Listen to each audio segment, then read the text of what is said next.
어르신, 만약 이게 진품이라면 값을 매길 수 없을 정도로 귀한 작품입니다. 정말입니까? 제 인생이 바뀔 수 있는 건가요? 춘식 씨, 정말 잘 됐어요. 이제 고생 안 하셔도 되겠네요. 하지만 기쁨도 잠시, 며칠 후 충격적인 소식이 전해졌습니다. 그림이 사라졌어요. 누가 훔쳐간 것 같아요. 안녕하세요, 여러분. 오늘은 폐지를 주우며 하루하루를 연명하던 78살 노인에게 찾아온 기적과 배신의 이야기를 준비했습니다. 도대체 무슨 일이길래 쓰레기장에서 주운 그림 한 점이 노인의 인생을 천국에서 지옥으로 바꿔버린 걸까요? 사연 시작하기 전에 구독과 좋아요 부탁드립니다. 또 어느 지역에서 이야기를 듣고 계신가요? 댓글 달아주시면 그곳까지 따뜻한 안부 인사 전해드리겠습니다. 그럼 이야기 시작하겠습니다. 서울 외곽의 낡은 재개발 지역, 겨울바람이 매섭게 불어오는 이른 아침입니다. 김춘식은 손수레를 끌며 골목길을 천천히 걸어가고 있었습니다. 78배 나이에도 불구하고 매일 새벽같이 일어나 폐지를 주우러 나서는 게 춘식의 일상이 되어버렸죠. 낡은 파카 안으로 차가운 바람이 스며들어와 등골을 타고 흐르지만 춘식은 멈출 수가 없었어요. 오늘도 폐지를 주어야 저녁 한 끼라도 제대로 먹을 수 있으니까요. 골목 어귀에 쌓여있는 쓰레기 더미 앞에 멈춰 선 춘식은 허리를 숙여 박스들을 뒤적입니다. 손가락 마디마디가 시려오고 오래된 물집 자국이 벌어져 따끔거리지만 신경 쓸 겨를이 없었어요. 지나가던 동네 주민 몇몇이 춘식을 힐끗 쳐다보며 수군거렸습니다. 저 노인 또 왔네. 맨날 아침부터 저러고 다니니 보기 안쓰럽다니까. 안쓰럽긴 뭐. 자식도 있다면서? 그런데 왜 저렇게 사는 거야? 사람들의 목소리가 귓가에 들려오지만 춘식은 애써 무시했어요. 이미 익숙해진 시선이고 익숙해진 말들이니까요. 그저 묵묵히 폐지를 주워 담으며 하루를 시작할 뿐이었습니다. 손수레에 박스를 한가득 싣고 골목을 빠져나오던 춘식의 눈에 길바닥에 떨어진 빵 봉지가 보였습니다. 조금 찌그러져 있지만 안의 빵은 그나마 온전해 보였죠. 춘식은 주변을 둘러본 뒤 재빨리 빵을 집어들어 겉에 먼지를 털어냈어요. 그리고는 한 입 베어 물며 천천히 씹기 시작했습니다. 입안에서 딱딱한 식감이 느껴지지만 배고픔을 달래기엔 충분했어요. 젊을 땐 교실 칠판 앞에 서서 아이들을 가르쳤는데 이제는 쓰레기통 앞에 서 있네. 춘식의 마음속에 쓸쓸한 생각이 스쳐 지나갔습니다. 한때는 미술교사로서 제자들에게 존경받으며 살았던 시절이 있었죠. 그림을 사랑했고 아이들에게 붓을 쥐어주며 예술의 아름다움을 가르쳤던 날들이 있었어요. 하지만 지금은 그 모든 게 아득한 과거처럼 느껴질 뿐입니다.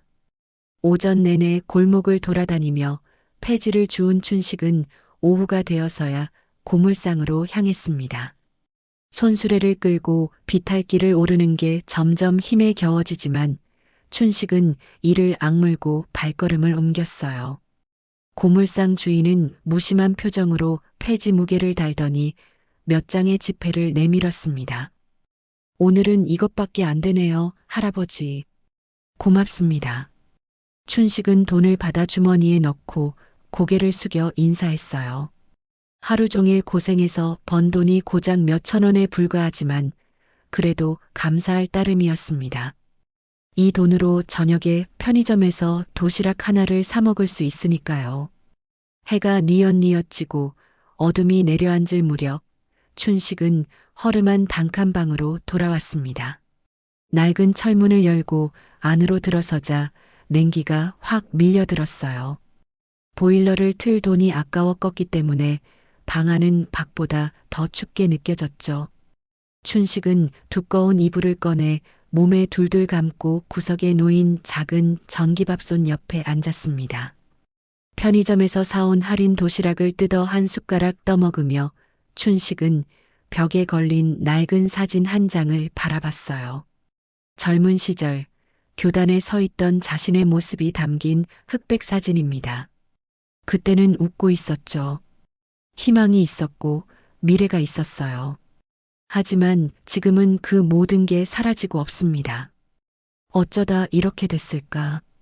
춘식은 숟가락을 놓고 깊은 한숨을 내쉬었습니다. 불운과 가족의 배신이 겹치며 모든 걸 잃었어요. 아내는 병으로 세상을 떠났고 아들 김태호는 아버지를 냉대하며 연락조차 끊어버렸죠. 한때 가르쳤던 제자들도 이제는 어디서 무엇을 하고 있는지 알 길이 없었습니다. 도시락을 다 먹은 춘식은 이불 속으로 몸을 파묻고 눈을 감았어요. 내일도 또 새벽같이 일어나 폐지를 주우러 나가야 합니다. 끝없이 반복되는 하루하루가 고통스럽지만 춘식은 포기할 수 없었죠. 아직 살아있으니까요. 아직 숨을 쉬고 있으니까요. 밤은 깊어가고 어둠 속에서 춘식의 가늘고 긴 한숨 소리만이 방 안을 메웠습니다. 춘식의 마음속 깊은 곳에는 여전히 작은 불씨 하나가 남아 있었어요. 언젠가 다시 붓을 잡을 수 있을까? 언젠가 다시 그림을 그릴 수 있을까 하는 희미한 희망 말입니다. 하지만 그 희망조차 점점 희미해져 가고 있었죠. 며칠이 지나고 겨울비가 부슬부슬 내리는 어느 날 아침이었습니다. 춘식은 평소처럼 손수레를 끌고 골목을 돌아다니며 폐지를 찾아 헤맸어요. 비가 오는 날은 폐지가 젖어서 무게는 늘어나지만 값은 제대로 받지 못하기 때문에 더욱 고된 하루가 됩니다. 하지만 쉴 수는 없었죠. 비가 오든 눈이 오든 매일 나가야 생계를 이어갈 수 있으니까요. 골목 안쪽으로 들어선 춘식의 눈에 쓰레기 봉투 더미 사이로 삐죽 튀어나온 무언가가 보였습니다. 나무 액자의 모서리가 비에 젖어 반쯤 드러나 있었어요. 춘식은 무심코 다가가 액자를 꺼내봤죠. 낡고 오래된 액자 안에는 먼지와 때가 잔뜩 묻은 캔버스가 들어 있었습니다. 그림인지 뭔지 알아보기 힘들 정도로 더러운 상태였어요. 이런 것도 고물상에 가져가면 얼마라도 받을 수 있겠지. 춘식은 액자를 손수레에 실으려다가 문득 멈칫했습니다. 액자 틈 사이로 보이는 캔버스의 질감이 예사롭지 않아 보였어요. 오랜 세월 미술을 가르쳤던 춘식의 눈에는 뭔가 익숙한 느낌이 스쳐 지나갔죠. 춘식은 액자를 조심스럽게 손수레 한쪽에 따로 놓고 폐지 줍기를 계속했습니다. 오후가 되어 고물상에 폐지를 넘기고 집으로 돌아온 춘식은 액자를 방 안으로 가져왔어요. 낡은 수건에 물을 적셔 캔버스 표면의 먼지를 조심스럽게 닦아냈습니다. 먼지가 거치자 그림의 윤곽이 조금씩 드러나기 시작했죠. 산과 나무 그리고 강물이 흐르는 풍경화였습니다. 색은 많이 바랬지만 붓놀림은 섬세하고 정교했어요. 춘식은 그림을 자세히 들여다보며 눈을 가늘게 떴습니다. 붓질의 방향과 색채의 배합, 구도를 잡는 방식이 어딘가 익숙했어요. 마치 오래전 어디선가 본 듯한 느낌이었죠. 하지만 정확히 기억이 나지 않았습니다. 춘식은 그림을 벽에 기대어 세워두고 한참을 바라봤어요. 그때 문 두드리는 소리가 들렸습니다. 춘식이 문을 열자 같은 동네에서 폐지를 줍는 박선자가 서 있었어요. 선자는 70을 넘긴 나이지만 목소리만큼은 또렷하고 힘이 넘쳤죠. 현실적이고 똑 부러진 성격 덕분에 동네 사람들 사이에서도 무시당하지 않고 살아가는 사람입니다. 춘식 씨, 오늘 비 오는데도 나가셨어요? 몸 괜찮으세요? 괜찮습니다. 들어오시죠. 선자는 방 안으로 들어와 구석에 세워진 그림을 발견하고는 눈을 크게 떴어요. 어머, 이게 뭐예요? 그림이에요? 쓰레기 더미에서 주웠습니다. 버려진 것 같던데요. 선자는 그림 앞으로 다가가 한참을 들여다보더니 고개를 절레절레 흔들었습니다. 춘식 씨, 이런 건 그냥 불쏘시개나 되지 뭐. 괜히 들고 다니면 사람들한테 웃음거리만 될 거예요. 그냥 내다 버리세요. 하지만 춘식은 고개를 저었습니다. 아니에요. 이 분놀림 어디서 많이 본 것 같아요. 옛날에 제자들 가르칠 때 본 방식하고 비슷한데 말이죠. 선자는 어이없다는 듯 웃으며 말했어요. 춘식 씨도 참. 쓰레기통에서 주운 게 무슨 명화겠어요? 그냥 누가 그리다가 못 그려서 버린 거겠죠. 글쎄요. 그런데 뭔가 심상치 않아 보입니다.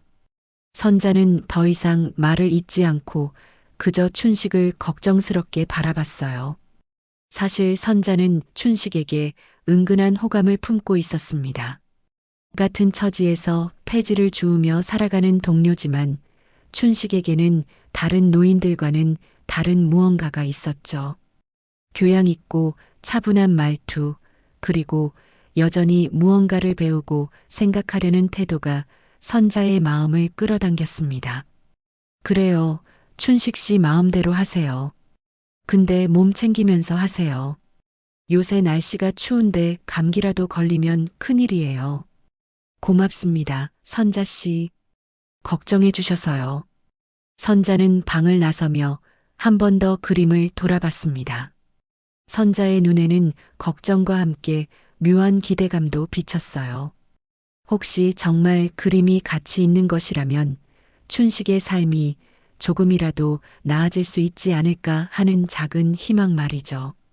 선자가 떠난 뒤 춘식은 다시 그림 앞에 앉았습니다. 어둑해진 방 안에서 그림을 바라보며 과거를 떠올렸어요. 젊은 시절 미술교사로 일할 때 근현대 미술거장들의 작품을 학생들에게 소개했던 기억이 났죠. 그 중에서도 장윤호라는 화가의 작품이 특히 인상 깊었습니다. 섬세하면서도 힘있는 분놀림, 자연을 바라보는 독특한 시각이 장윤호의 작품을 돋보이게 만들었어요. 혹시 이게 그분의 작품은 아니겠지. 춘식은 고개를 흔들며 헛된 상상을 지웠습니다. 쓰레기 더미에서 주운 그림이 거장의 작품일 리 없었죠. 하지만 마음 한편에서는 계속 의심이 꿈틀거렸어요. 붓질의 방향, 색채의 조화, 구도의 완성도가 예사롭지 않았으니까요. 밤이 깊어가고 춘식은 이불 속으로 들어갔습니다. 하지만 쉽게 잠들지 못하고 천장을 바라보며 생각에 잠겼어요. 만약 정말 이 그림이 가치 있는 것이라면 어떻게 될까? 춘식의 삶이 바뀔 수 있을까? 아니면 그저 덧없는 희망에 불과한 걸까요? 춘식은 눈을 감고 깊은 잠에 빠져들었습니다. 꿈속에서 춘식은 다시 젊은 시절로 돌아가 교실 앞에 서 있었어요. 학생들이 춘식의 말을 경청하고 그림을 그리는 소리가 들렸죠. 행복했던 그 시절이 꿈속에서나마 되살아났습니다. 며칠이 지나고 춘식은 그림을 계속 방 안에 두고 들여다봤습니다. 폐지를 주우러 나갔다가 돌아올 때마다 그림 앞에 앉아 한참씩 바라보곤 했어요. 볼수록 그림의 가치가 예사롭지 않다는 확신이 들었죠. 하지만 혼자서는 확인할 방법이 없었습니다. 전문가의 도움이 필요하다는 생각이 들었지만 어디서부터 어떻게 시작해야 할지 막막하기만 했어요. 어느 주말 오전 춘식은 동네 벼룩시장에 나가기로 결심했습니다. 혹시라도 그림에 관심을 보이는 사람이 있을까 싶어서였죠. 손수레에 그림을 조심스럽게 실고 시장으로 향했어요. 벼룩시장은 온갖 물건들이 즐비하게 널려 있고 사람들이 이리저리 돌아다니며 물건을 구경했습니다. 춘식은 구석 자리에 자리를 잡고 그림을 세워뒀어요. 지나가는 사람들이 힐끗힐끗 쳐다보지만 대부분 무심코 지나쳤습니다. 1시간, 2시간이 지나도록 아무도 관심을 보이지 않았어요. 춘식은 점점 지쳐가지만 포기하지 않고 자리를 지켰죠. 그때 잘 차려입은 중년 남자가 그림 앞에 멈춰 섰습니다. 이재훈이었어요. 재훈은 동네에서 작은 화랑을 운영하는 미술상으로 골동품과 미술품을 사고 파는 일을 했죠. 재훈의 눈빛은 날카롭고 계산적이었습니다. 재훈은 그림을 자세히 살펴보더니 무심한 척 춘식에게 말을 걸었어요. 어르신, 이 그림 어디서 구하셨어요? 쓰레기 더미에서 주웠습니다. 재훈의 눈빛이 순간 번뜩였습니다. 하지만 곧 태연한 표정을 지으며 말했어요. 아, 그러세요? 오래된 것 같긴 한데 목압서치는 별로 없어 보이네요. 그냥 누가 그리다 만 습작 같은데 말이죠. 춘식은 재훈의 말을 듣고 실망스러운 표정을 지었습니다. 하지만 재훈은 계속해서 말을 이었어요. 그래도 액자는 나무로 된 거라 쓸만하니까 제가 좀 싸게 사드릴게요. 얼마면 파실래요? 춘식은 잠시 고민했습니다. 그림을 팔아서 당장의 생활비라도 마련할 수 있다면 나쁘지 않을 것 같았어요. 하지만 마음 한편에서는 아직 결정을 내리기 이르다는 생각이 들었죠. 뭔가 더 알아봐야 할 것 같은 느낌이 들었습니다. 죄송합니다만 아직은 팔고 싶지 않습니다. 재훈의 얼굴에 순간 불쾌한 기색이 스쳤어요. 하지만 곧 미소를 지으며 명함을 건넸습니다. 그렇군요. 그럼 나중에 마음 바뀌시면 연락 주세요. 제 연락처 여기 있으니까요. 재훈은 명함을 건네고는 시장을 빠져나갔습니다. 하지만 재훈의 머릿속에는 이미 계획이 세워지고 있었어요. 그림의 분놀림과 구도를 보니 심상치 않았죠. 혹시 진품이라면 엄청난 가치가 있을 거라는 생각이 들었습니다. 재훈은 그림의 출처를 캐기 위해 발품을 팔기 시작했어요.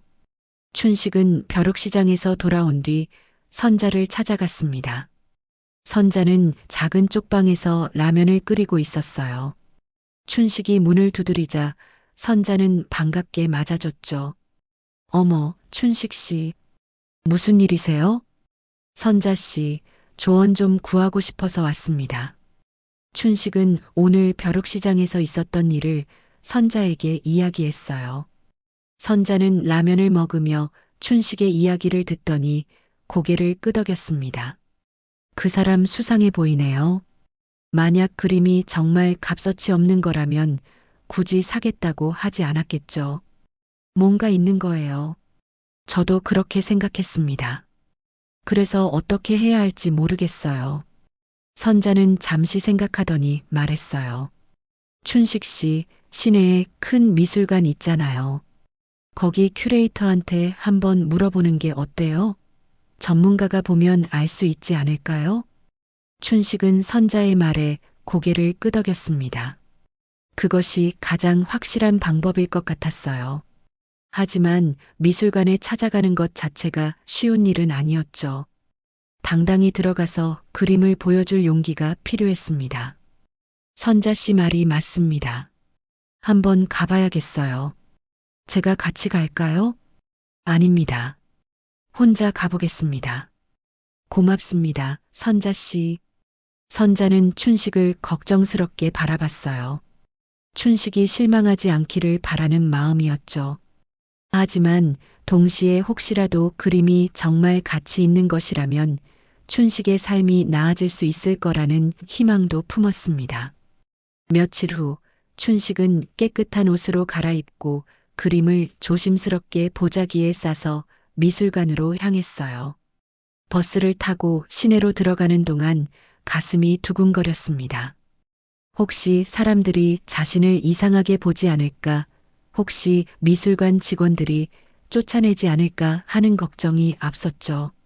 미술관 앞에 도착한 춘식은 한참을 망설이다가 용기를 내어 안으로 들어갔습니다. 넓고 깨끗한 로비에는 사람들이 오가고 벽에는 훌륭한 작품들이 걸려 있었어요. 춘식은 안내 데스크로 다가가 조심스럽게 말을 걸었죠. 저기 큐레이터 선생님을 만나볼 수 있을까요? 안내 직원은 춘식을 위아래로 훑어보더니 차갑게 대답했습니다. 예약 없이는 만날 수 없습니다. 무슨 일이신데요? 그림을 한번 봐주셨으면 해서요.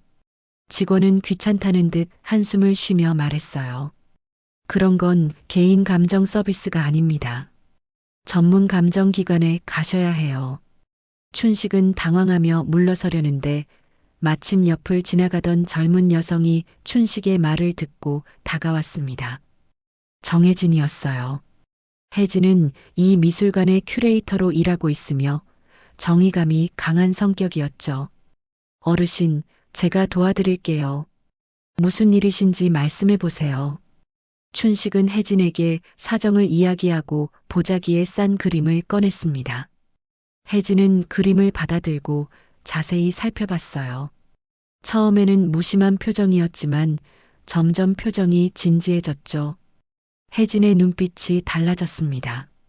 어르신, 이 그림 어디서 구하셨어요? 쓰레기 더미에서 주웠습니다.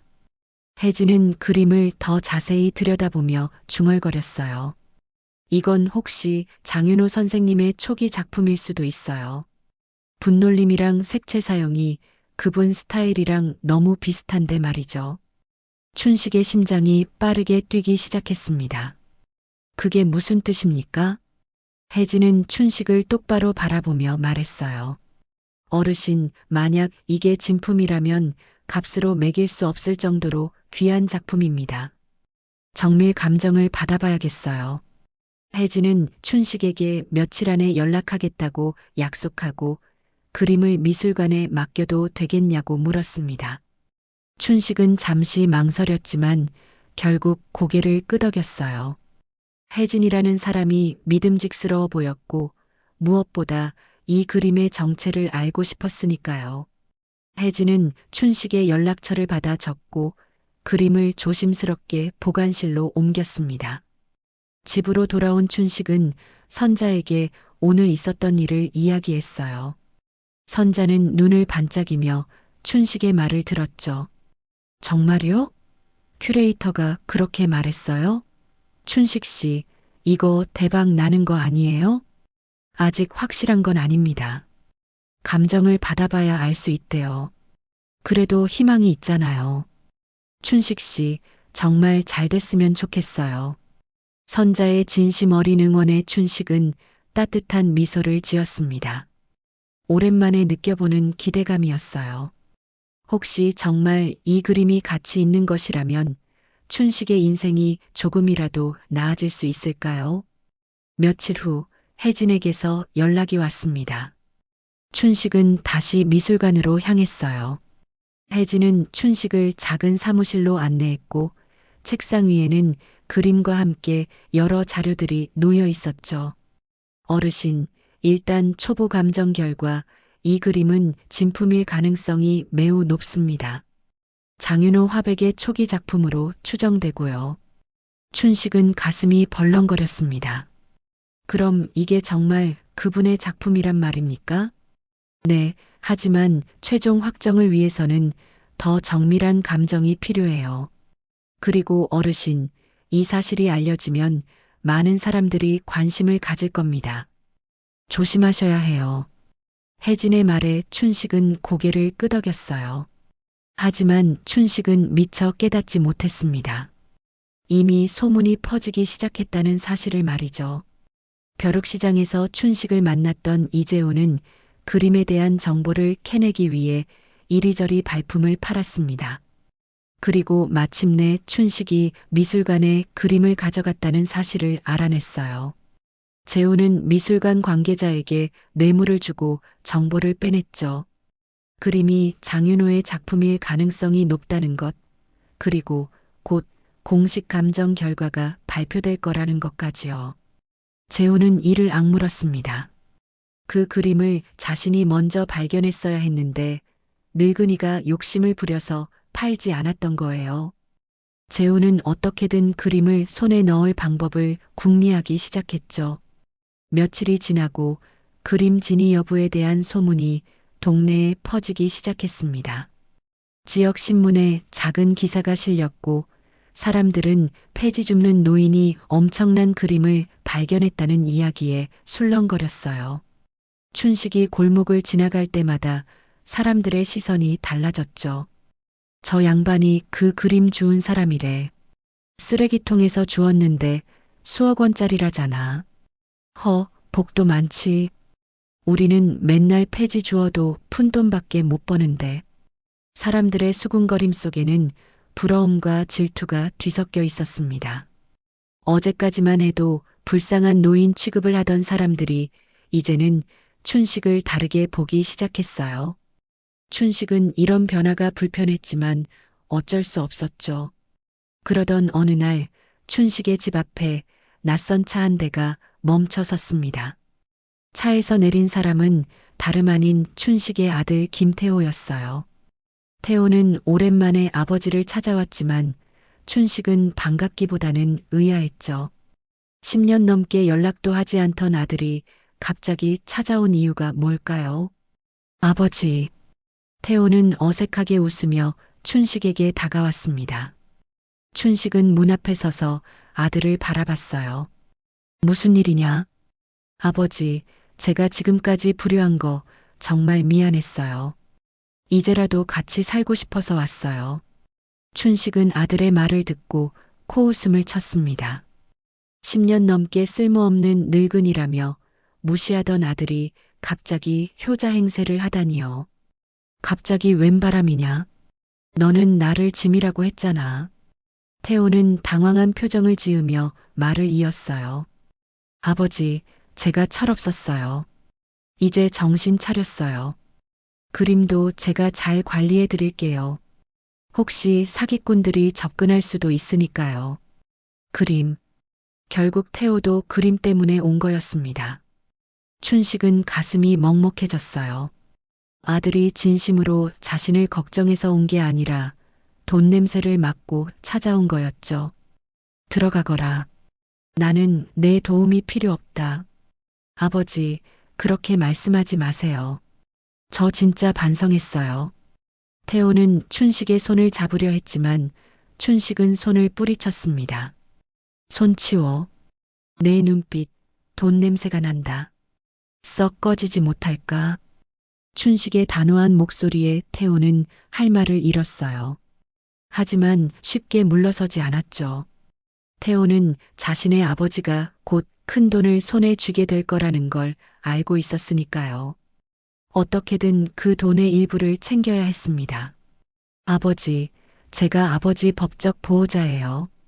그림 관리도 제가 해야 하는 거 아니에요? 춘식은 아들의 말에 치가 떨렸습니다.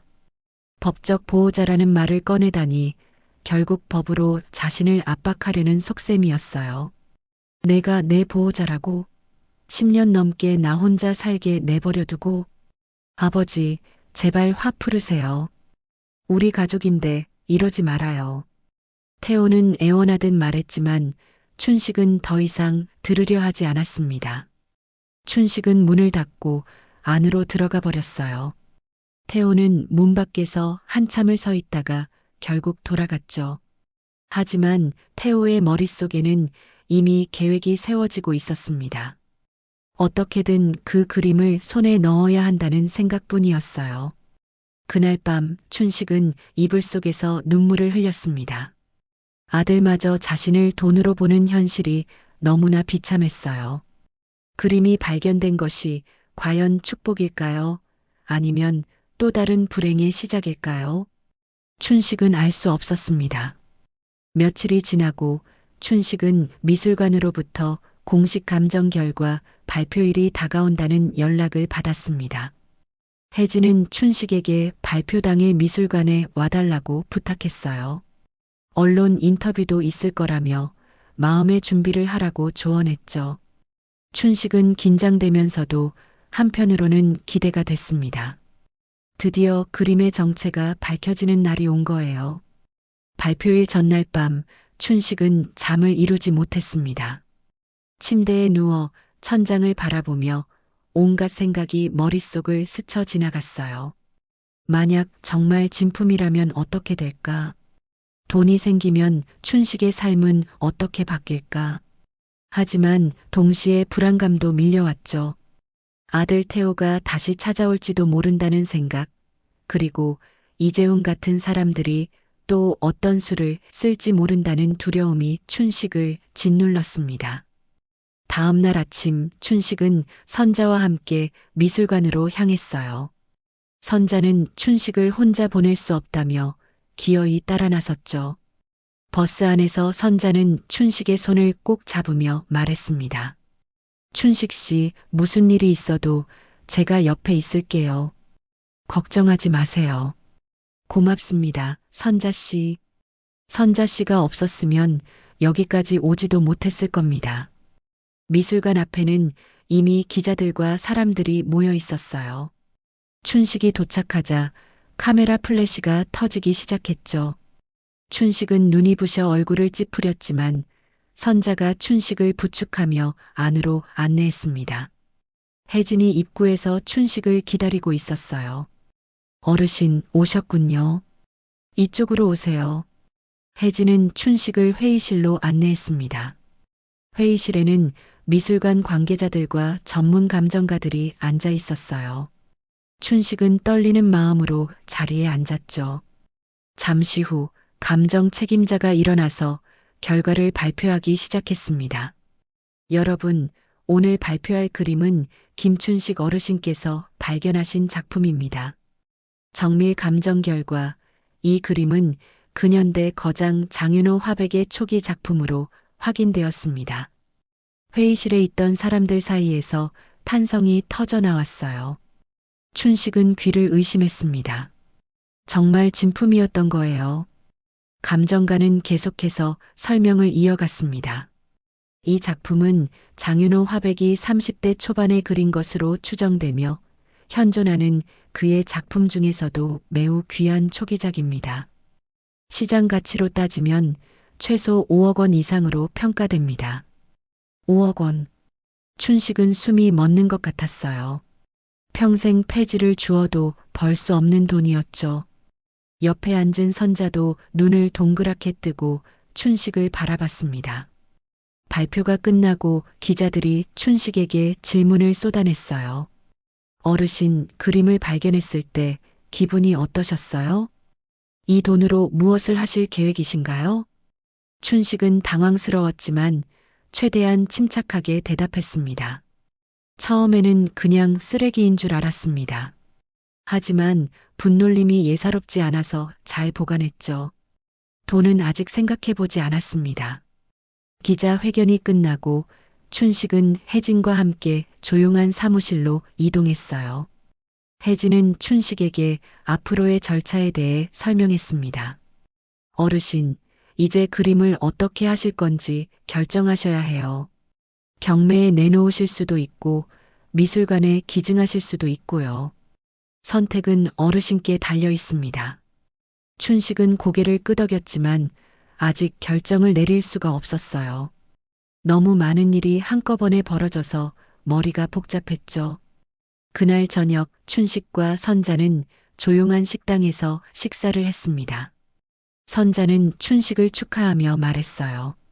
춘식 씨, 정말 잘 됐어요. 이제 고생 안 하셔도 되겠네요. 선자 씨, 솔직히 말하면 두렵습니다. 돈이 생기면 사람들이 더 달라붙을 것 같아요. 그래도 춘식 씨 인생이 나아지는 건 분명하잖아요. 긍정적으로 생각하세요. 춘식은 선자의 말에 고개를 끄덕였지만 마음 한편이 무거웠습니다. 과연 이 돈이 축복일까요? 아니면 또 다른 시련의 시작일까요? 그날 밤 춘식의 집에 이상한 낌새가 느껴졌습니다. 춘식이 잠들려고 하는데 밖에서 인기척이 들렸어요. 춘식은 조심스럽게 창문 밖을 내다봤죠. 어둠 속에서 누군가가 집 주변을 어슬렁거리고 있었습니다. 춘식은 가슴이 철렁 내려앉았어요. 다음 날 아침 춘식은 경찰서에 신고를 하려고 집을 나섰습니다. 하지만 현관문을 열자마자 깜짝 놀랐어요. 문 앞에 협박 편지가 놓여 있었거든요. 춘식은 떨리는 손으로 편지를 집어들어 펼쳤습니다. 그림을 우리에게 넘기지 않으면 다칠 수도 있다. 조용히 거래하자. 춘식은 편지를 읽고 온몸에 소름이 돋았어요. 누가 이런 짓을 한 걸까요? 이재훈일까요? 아니면 다른 누군가일까요? 춘식은 당장 혜진에게 전화를 걸었습니다. 혜진 씨, 저 큰일 났습니다. 협박 편지를 받았어요. 혜진은 놀라며 즉시 경찰에 신고하라고 조언했어요. 춘식은 떨리는 마음으로 경찰서로 향했죠. 경찰은 편지를 받아보고 수사를 시작하겠다고 했지만 당장 범인을 잡기는 어려울 것 같다고 말했습니다. 춘식은 집으로 돌아오는 길에 선자를 만났어요.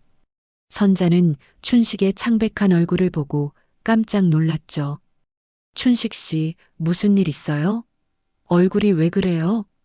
춘식은 선자에게 협박 편지 이야기를 했습니다. 선자는 분노하며 말했어요. 이게 무슨 짓이에요? 춘식 씨, 혼자 있으면 위험해요. 우리 집에서 같이 지내요. 괜찮습니다, 선자 씨. 제가 알아서 할게요. 무슨 소리예요? 이럴 때 혼자 있으면 안 돼요. 선자의 강한 주장에 춘식은 결국 고개를 끄덕였습니다. 그날부터 춘식은 선자의 집에 머물게 됐어요. 하지만 불안감은 가시지 않았죠. 누군가가 춘식을 노리고 있다는 사실이 춘식을 짓눌렀습니다. 며칠 후 춘식은 또 다른 충격적인 소식을 들었어요. 그림이 미술관에서 사라졌다는 거예요. 혜진에게서 급하게 연락이 왔습니다. 어르신, 큰일 났어요. 그림이 도난당했어요. 춘식은 귀를 의심했습니다. 그림이 도난당했다니 도대체 어떻게 된 일일까요? 춘식은 당장 미술관으로 달려갔어요. 미술관은 경찰로 북적거렸고 혜진은 눈물을 글썽이며 춘식에게 사과했습니다. 어르신, 정말 죄송해요. 제가 제대로 관리하지 못했어요. 춘식은 허탈한 표정으로 주저앉았습니다. 모든 게 물거품이 된 것 같았어요. 그림은 사라졌고 춘식에게 남은 건 협박과 두려움뿐이었죠. 경찰은 미술관 내부를 샅샅이 조사했지만 단서를 찾기가 쉽지 않았습니다. 보안 카메라 영상을 확인했지만 범인은 교묘하게 사각지대를 이용해 침입한 것으로 보였어요. 경찰 책임자는 춘식에게 며칠 안에 범인을 잡겠다고 약속했지만 춘식은 희망을 품기 어려웠죠. 그림은 이미 사라졌고 돌아올 거라는 보장도 없었으니까요. 미술관을 나온 춘식은 선자와 함께 공원 벤치에 앉았습니다. 선자는 춘식의 어깨를 토닥이며 위로했어요. 춘식 씨, 너무 낙담하지 마세요. 경찰이 꼭 찾아줄 거예요. 선자 씨, 저는 그림이 사라진 게 아쉬운 게 아닙니다.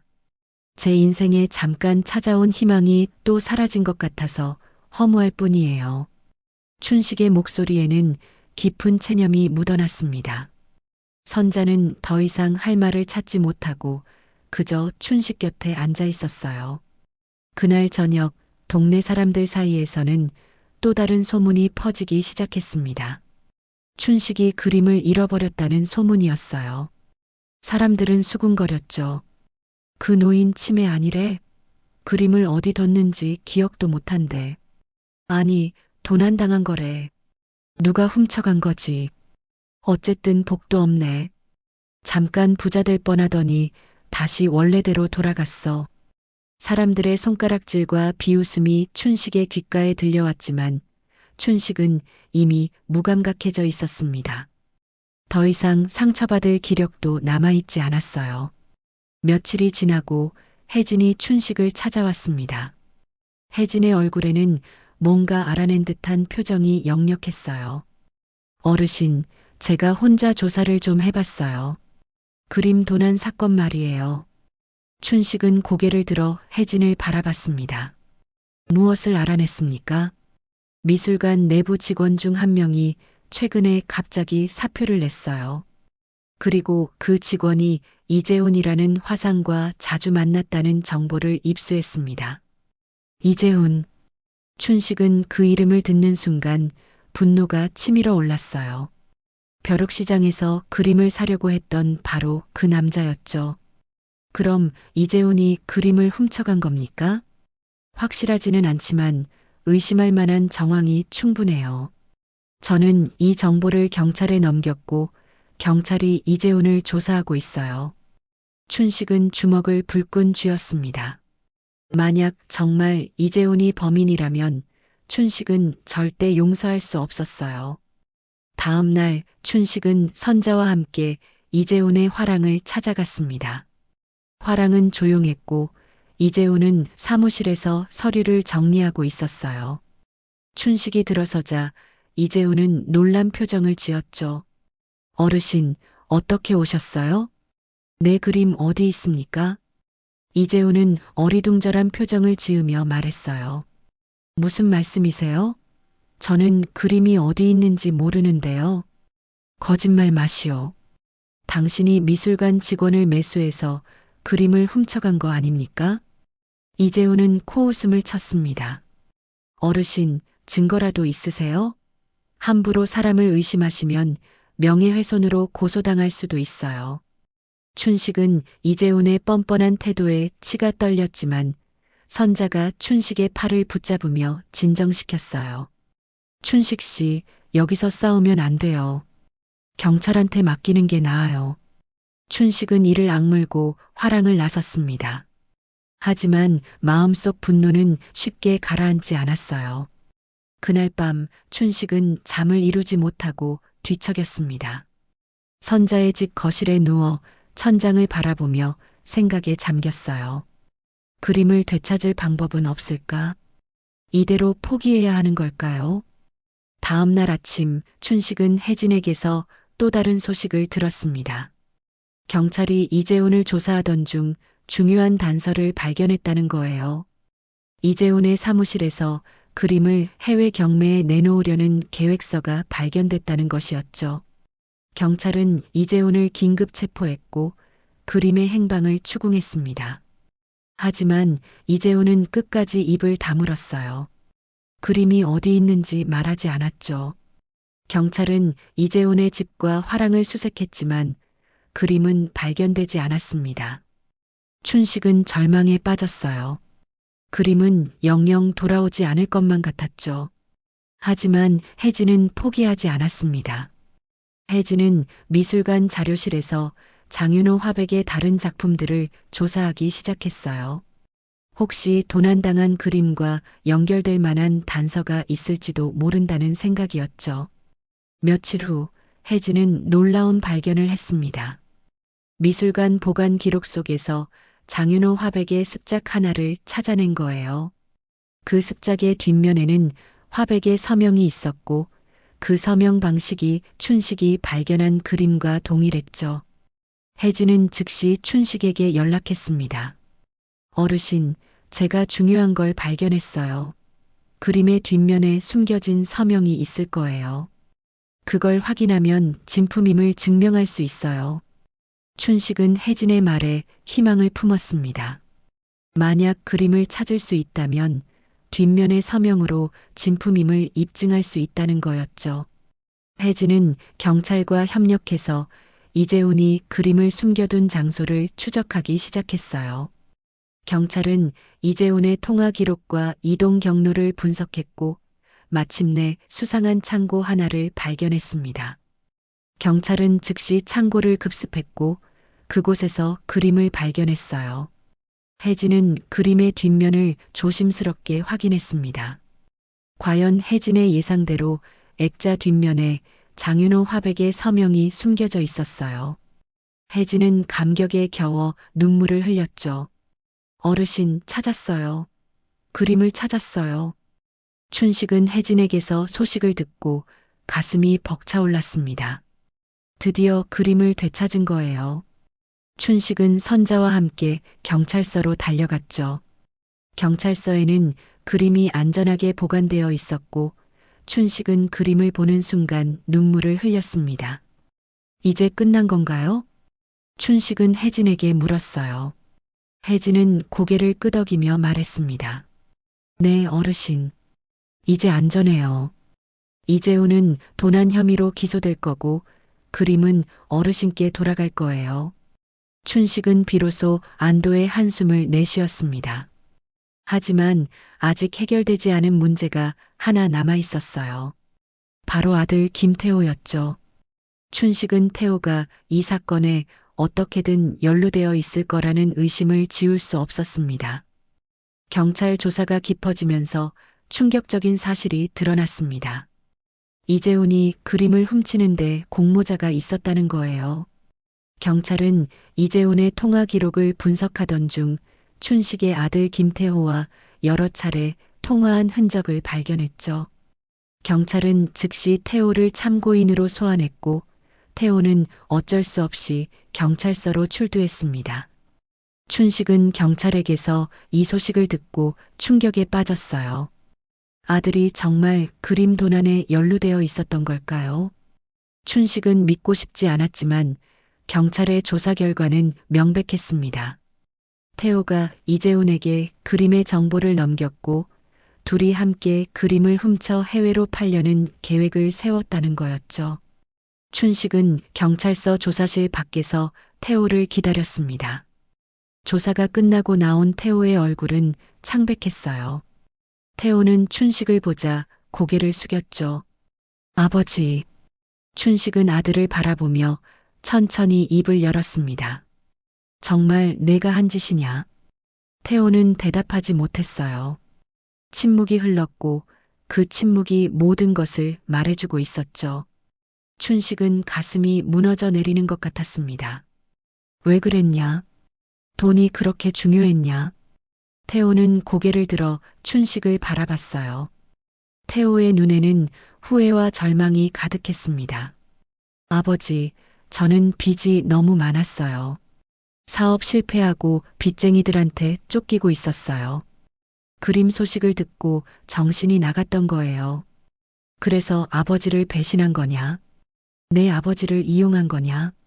태호는 무릎을 꿇으며 춘식에게 빌었습니다. 아버지, 죄송해요.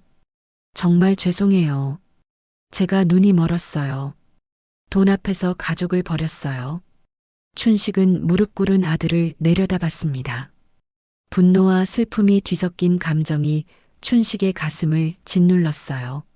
하지만 춘식은 차갑게 말했죠. 일어나거라. 무릎 꿇는다고 용서가 되는 게 아니다. 태호는 눈물을 흘리며 일어섰습니다. 춘식은 태호를 똑바로 바라보며 말을 이었어요. 너는 10년 넘게 나를 버렸다. 그리고 이제 와서 돈 때문에 다시 나타났지. 법으로 나를 압박하고 내 그림을 훔치려 했어. 너는 내 아들이 맞느냐? 태호는 아무 말도 할 수 없었습니다. 춘식의 말 한마디 한마디가 가슴에 박혔어요. 하지만 나는 너를 버리지 않겠다. 너는 내 아들이니까. 내가 한 잘못은 내가 책임져야 한다. 경찰 조사에 성실히 임하고 법의 심판을 받아라. 춘식은 더 이상 태호를 보지 않고 돌아섰습니다. 태호는 그 자리에서 무너져 내렸고 경찰이 태호를 부축해 다시 조사실로 데려갔어요. 밖에서 기다리고 있던 선자가 춘식에게 다가왔습니다. 선자는 춘식의 손을 잡으며 말했어요. 춘식 씨, 괜찮으세요? 춘식은 고개를 저었습니다. 괜찮지 않습니다. 하지만 이겨내야죠. 이미 너무 많은 걸 잃었으니까요. 선자는 춘식을 꼭 안아주었어요. 춘식은 선자의 품에서 비로소 눈물을 흘렸습니다. 그동안 참았던 모든 감정이 터져나왔죠. 며칠 후 이재훈과 태호는 정식으로 기소되었습니다. 이재훈은 그림 도난 및 공모 혐의로, 태호는 공모 및 사기 혐의로 재판을 받게 됐어요. 언론은 이 사건을 대대적으로 보도했고 춘식의 이야기는 전국적으로 알려졌죠. 재판 당일 춘식은 법정에 증인으로 출석했습니다. 방청석에는 선자와 혜진이 앉아 있었어요. 재판장에 들어온 태호는 춘식과 눈이 마주치자 고개를 숙였습니다. 재판이 시작되고 검사는 이재훈과 태호의 범죄 사실을 낱낱이 밝혔어요. 둘이 어떻게 공모했는지, 어떻게 그림을 훔쳐 해외로 팔려고 했는지 모든 것이 드러났죠. 이재훈은 끝까지 발뺌하려 했지만 증거가 명백해서 변명의 여지가 없었습니다. 태호는 자신의 잘못을 인정하고 법정에서 눈물을 흘렸어요. 저는 아버지를 배신했습니다. 돈 때문에 제 양심을 버렸습니다. 벌을 받는 게 당연합니다. 판사는 엄숙한 표정으로 판결을 내렸습니다. 피고인 이재훈은 징역 3년, 피고인 김태호는 징역 2년을 선고한다. 법정은 숙연해졌고 태호는 그 자리에서 무너졌어요. 경찰이 태호를 부축해 법정 밖으로 데려갔죠. 춘식은 태호가 끌려가는 모습을 바라보며 복잡한 심정에 빠졌습니다. 아들을 감옥에 보내는 아버지의 마음이 어떻겠어요. 하지만 춘식은 이것이 태호를 위한 길이라고 믿었습니다. 재판이 끝나고 법정을 나온 춘식은 선자와 혜진을 만났어요. 혜진은 춘식에게 말했습니다. 어르신, 이제 그림은 완전히 어르신의 소유가 됐어요. 어떻게 하실 건지 결정하셔야 해요. 춘식은 잠시 생각에 잠겼다가 입을 열었습니다. 그림을 팔겠습니다. 하지만 그 돈을 온전히 제가 가지지는 않을 겁니다. 선자와 혜진은 의아한 표정으로 춘식을 바라봤어요. 어르신, 무슨 말씀이세요? 춘식은 미소를 지으며 말했습니다. 이 그림은 저에게 큰 의미를 주었습니다. 제 삶이 끝나지 않았다는 것, 아직 가치 있는 존재라는 것을 깨닫게 해줬죠. 이제 저는 이 그림의 가치를 다른 사람들과 나누고 싶습니다. 혜진은 춘식의 말에 감동받아 눈물을 글썽였어요. 선자도 춘식의 손을 꼭 잡으며 말했습니다. 춘식 씨, 정말 대단하세요. 며칠 후 춘식은 그림을 공개 경매에 내놓기로 결정했습니다. 경매는 성황리에 진행됐고 그림은 예상보다 훨씬 높은 가격인 7억 원에 낙찰됐어요. 춘식은 그 돈의 일부를 국가에 기부하기로 했고 나머지는 뜻깊은 일에 사용하기로 마음먹었죠. 경매가 끝나고 춘식은 기자들 앞에서 소감을 밝혔습니다. 이 그림을 발견한 것은 행운이었지만 그 과정에서 저는 많은 걸 배웠습니다. 돈보다 중요한 게 있다는 것, 사람의 진심이 얼마나 소중한지를 깨달았죠. 이 돈은 저만을 위한 게 아닙니다. 우리 사회를 위해 쓰겠습니다. 춘식의 말에 기자들과 방청객들은 박수를 보냈어요. 춘식은 비로소 진정한 평화를 찾은 것 같았습니다.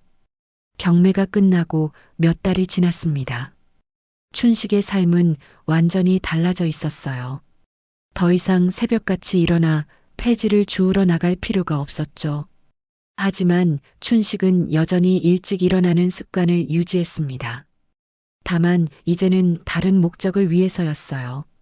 춘식은 그림 판매 대금의 일부로 동네 낡은 경로당 건물을 매입해서 새롭게 단장했습니다. 넓고 깨끗한 공간으로 탈바꿈한 경로당에는 노인들이 편하게 쉴 수 있는 휴게실과 함께 작은 미술 교실이 마련됐어요. 춘식은 그곳에서 무료로 미술을 가르치기 시작했죠. 개강 첫날 경로당에는 동네 어르신들이 하나둘 모여들었습니다. 춘식은 깨끗한 옷을 입고 교실 앞에 섰어요. 오랜만에 서는 교단이었지만 전혀 낯설지 않았죠. 오히려 젊은 시절로 돌아간 것 같은 기분이 들었습니다. 여러분, 오늘부터 저와 함께 그림을 배워보시겠습니까? 나이가 들었다고 해서 배움을 멈출 필요는 없습니다. 오히려 지금이야말로 진정으로 예술을 즐길 수 있는 때가 아닐까요? 춘식의 말에 어르신들은 박수로 화답했어요. 그 중에는 선자도 있었습니다. 선자는 가장 앞자리에 앉아 설레는 표정으로 춘식을 바라봤죠. 수업이 시작되고 춘식은 어르신들에게 붓을 쥐어 주었습니다.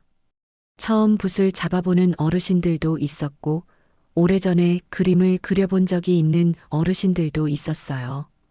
춘식은 한 사람 한 사람에게 다가가 정성껏 가르쳤죠. 붓을 너무 세게 쥐지 마세요. 부드럽게 마음이 가는 대로 그리시면 됩니다. 그림은 기술이 아니라 마음을 담는 겁니다. 어르신들은 춘식의 가르침을 따라 캔버스에 붓을 대기 시작했어요. 서툴렀지만 모두의 얼굴에는 진지함과 즐거움이 묻어났습니다. 오랜만에 뭔가에 집중하는 시간이었고 자신을 표현하는 시간이었죠. 수업이 끝나고 선자는 춘식에게 다가왔습니다. 춘식 씨, 정말 좋은 일 하시네요. 이렇게 많은 사람들에게 기쁨을 주다니요. 춘식은 미소를 지으며 대답했어요. 선자 씨 덕분입니다. 선자 씨가 없었다면 여기까지 오지 못했을 겁니다. 선자는 얼굴이 붉어지며 고개를 저었습니다. 무슨 말씀을요? 춘식 씨가 스스로 이겨낸 거예요. 두 사람은 서로를 바라보며 따뜻한 미소를 나눴어요. 그동안 힘든 시간을 함께 이겨낸 동료이자 이제는 서로에게 없어서는 안 될 존재가 되어 있었죠. 몇 주가 지나고 미술교실은 동네에서 유명해졌습니다. 소문을 듣고 찾아오는 어르신들이 늘어났고 춘식은 반을 하나 더 늘려야 할 정도였어요. 정혜진도 가끔 미술관 일을 마치고 춘식의 교실을 찾아와 자원봉사로 도와주곤 했죠. 어느 날 춘식은 교실 정리를 하다가 문득 벽에 걸린 학생들의 그림을 바라봤습니다. 서툴지만 진심이 담긴 그림들이었어요. 한 폭 한 폭이 저마다의 이야기를 담고 있었죠. 춘식은 그 그림들을 보며 가슴이 뭉클해졌습니다. 내가 찾은 건 돈이 아니라 내 삶의 가치였구나. 춘식은 조용히 중얼거렸어요. 그림 한 점이 춘식의 인생을 바꿔놓았지만 정작 중요한 건 그림의 가격이 아니었죠. 춘식이 다시 살아갈 이유를 찾았다는 것, 그리고 다른 사람들에게도 희망을 줄 수 있다는 것이 진짜 의미였습니다. 그날 저녁 춘식은 선자와 함께 경로당 옥상에 올라갔어요. 석양이 아름답게 물들어가는 하늘을 바라보며 두 사람은 나란히 앉았습니다. 춘식 씨, 행복하세요? 선자의 물음에 춘식은 고개를 끄덕였어요. 네, 지금이 제 인생에서 가장 행복한 순간인 것 같습니다. 돈이 많아서가 아니라 제가 누군가에게 필요한 사람이 됐다는 게 기쁩니다. 선자는 춘식의 말에 미소를 지으며 춘식의 손을 잡았습니다. 저도 춘식 씨 옆에 있어서 행복해요. 두 사람은 말없이 석양을 바라봤어요. 오랜 세월 외로움과 고통 속에서 살아왔지만 이제는 서로에게 의지하며 새로운 삶을 시작하고 있었죠. 몇 달 후 춘식은 아들 김태호가 수감되어 있는 교도소를 방문했습니다. 면회실에 들어선 춘식은 유리창 너머로 태호를 마주했어요. 태호는 많이 야윈 모습이었지만 눈빛만큼은 예전과 달랐습니다. 후회와 반성이 가득한 눈빛이었죠. 아버지. 태호는 떨리는 목소리로 춘식을 불렀어요. 춘식은 태호를 조용히 바라봤습니다. 잘 지내고 있느냐? 네, 아버지. 여기서 많은 걸 생각하고 있어요.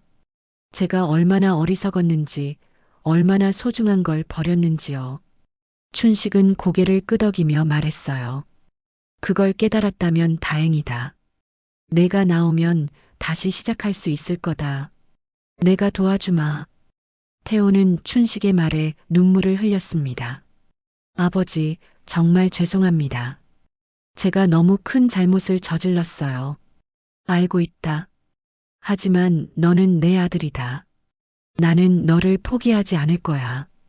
춘식의 말에 태호는 더 이상 말을 잇지 못하고 고개를 숙였어요. 춘식은 유리창에 손을 대며 조용히 말했습니다. 건강히 있거라. 나올 때까지 기다리마. 면회를 마치고 교도소를 나온 춘식은 하늘을 올려다봤습니다. 맑고 푸른 하늘이 펼쳐져 있었어요. 춘식은 깊은 숨을 들이마시며 생각했죠. 용서는 쉬운 일이 아니지만 그래도 가족이니까 해야 하는 일이라고요. 계절이 바뀌고 봄이 찾아왔습니다. 경로당 미술교실에서는 작은 전시회가 열렸어요. 어르신들이 그린 그림들을 모아 전시하는 자리였죠.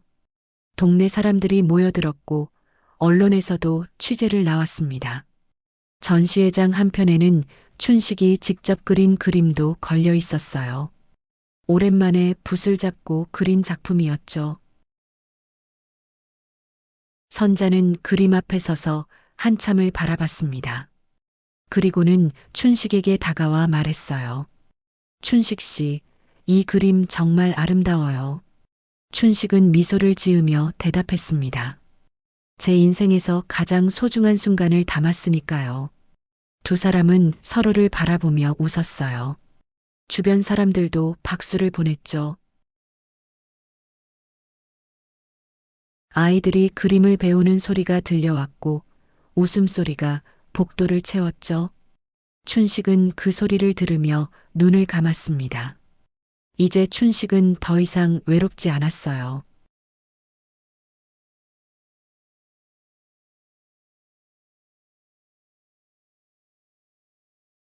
오늘의 이야기는 어떻게 들으셨나요?